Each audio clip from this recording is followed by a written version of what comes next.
Well, all right. Well, I did say I could talk about this for a second. So I just picked up this book. I've been on spring break this week, which has been phenomenal. It's been much needed. I've needed it. I needed the physical break. I needed the mental break too. I haven't done. My boss is probably really upset with me because I haven't checked my email all week. I haven't done anything remotely work related just because I just you know what I'm talking about. You just need the time off. And so with my free time, I picked up this book. It was just published. It's 2022. The copyright on it 2022 from Catholic University Press. This is the Christian structure of politics on the De Regno of St. Thomas Aquinas. It's by here we go, William McCormick, Society of Jesus. So that kind of already puts him in good graces with me. I love the Jesuits, or at least I love the good ones. I love what the Jesuits used to be and the great force for evangelization that they once were. Uh, and I have it on good authority. My buddy that works in the political science department. He says that this guy's a pretty good guy. So okay, interesting. You can tell by like my earmark, right? I'm a little. Here we go. I'm just past the halfway point in the book. So for starters, one of the things actually, so this is a chapter by chapter, almost paragraph by paragraph reading through of St. Thomas's De Regno, his book on kingship, which I've always thought it's always been one of my favorites of St. Thomas's, but it's also one of his very underappreciated and not very widely read, in part because it's unfinished. Right? A lot of Thomas's works, and especially his political works, for various reasons. Thomas doesn't seem to have been that interested in politics or political philosophy.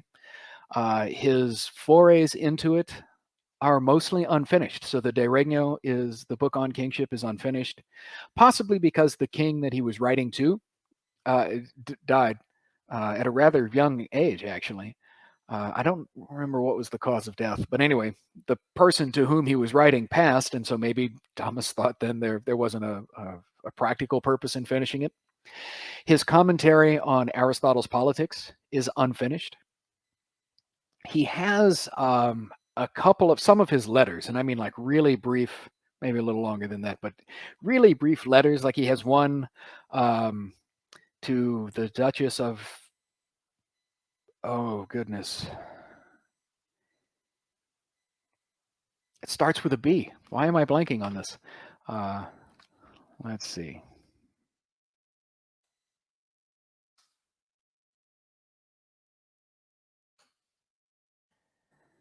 Um,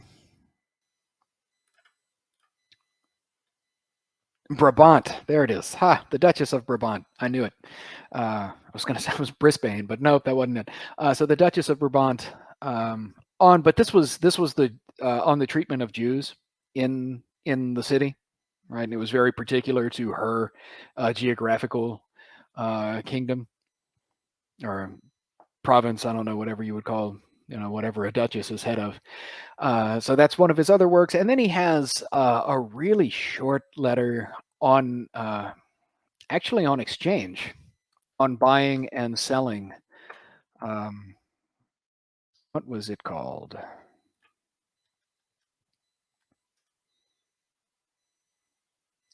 Yeah, a letter on it's De Emsione et Vendizione ad Tempus.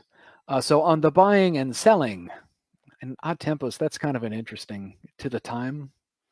Uh, but in English, it gets translated usually as a letter on credit sales and usury.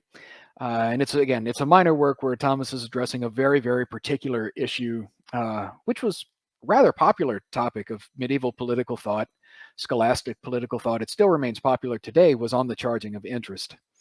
But again, none of these are large systematic treatises. So anyway, that brings us back to I assume Father McCormick. It doesn't say anywhere in the book about him, just that he's an assistant professor of political science at St. Louis University. I assume he is a priest, so we can call him Father McCormick.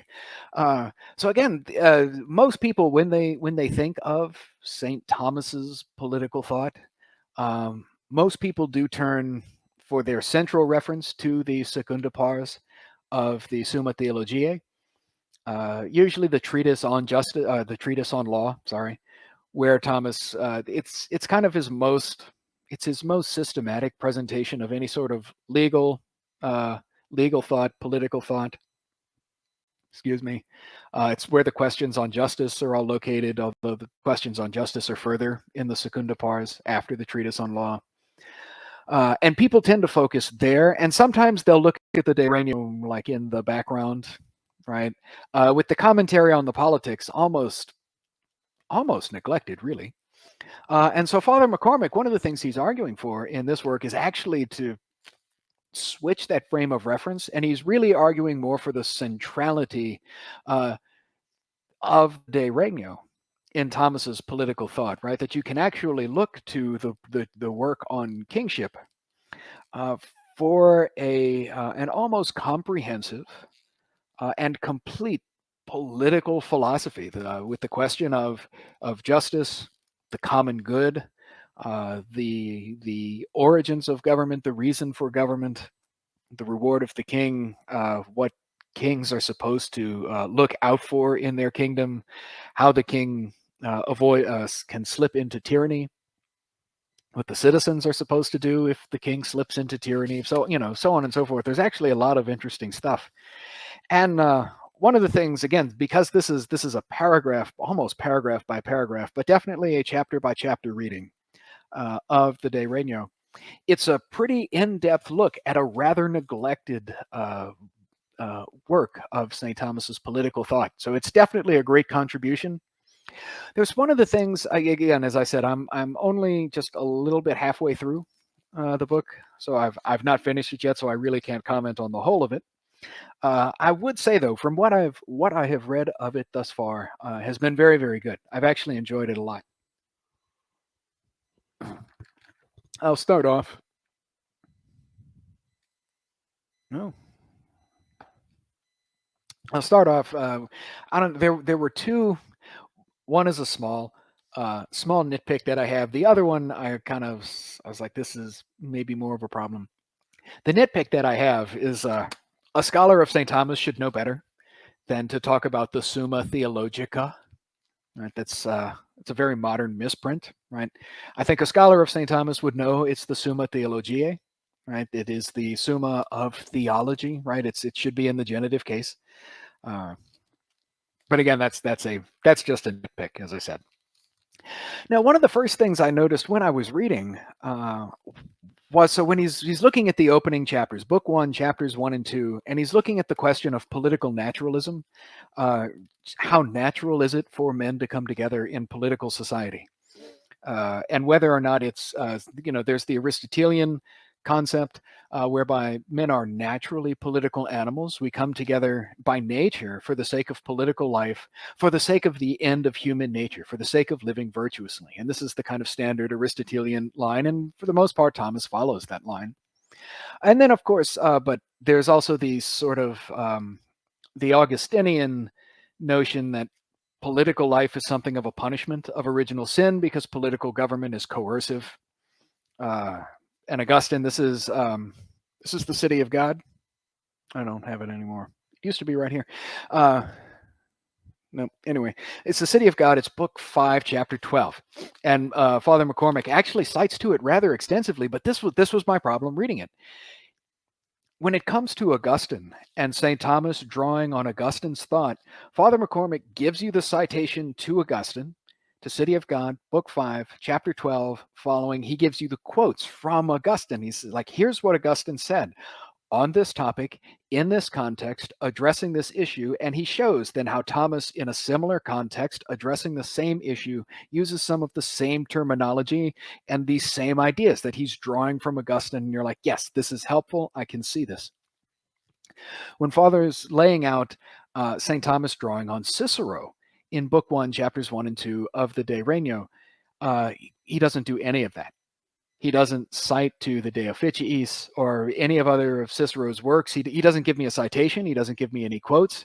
And, for dummies like me who actually don't know that much about Cicero's political thought, that would have been really helpful. I don't know what you're talking about when you just talk about, oh, here's the Ciceronian element, and what what Ciceronian element? I really don't know what you're talking about because you haven't given me the same sort of in-depth analysis that you did with Augustine, and he does the same thing with Thomas's purported influence of Avicenna, or at least Avicenna's purported influence on Thomas.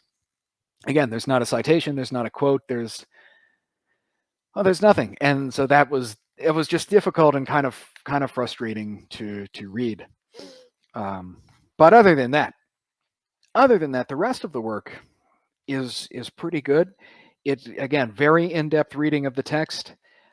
He's not afraid to raise some of the questions where the text would seem to be incomplete, or something where you might think that you would expect Thomas to bring up here, but he doesn't.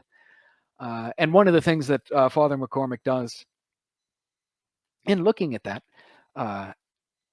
is he actually pays very close attention to the fact that the De Regno, the work on kingship, is it's not a treatise of political philosophy. It is, in fact, in that kind of medieval genre, the speculum, what is it? The speculum principiis, right? The mirror of the princes. This is a pedagogical work meant to be of practical use to a prince or to a king, and so Father kind of looks at it in that lens for explaining why it takes the structure that it does, and why Thomas does in fact. So one of the things that I was kind of wondering about when I first started reading this, I said, this isn't going to be one of those books where, they're just crapping on Thomas the entire time, right? That, oh, Thomas said he's going to do this, but he never does, or this is a bad argument and this doesn't follow, and blah, blah, blah, like a lot of so-called Thomistic scholarship.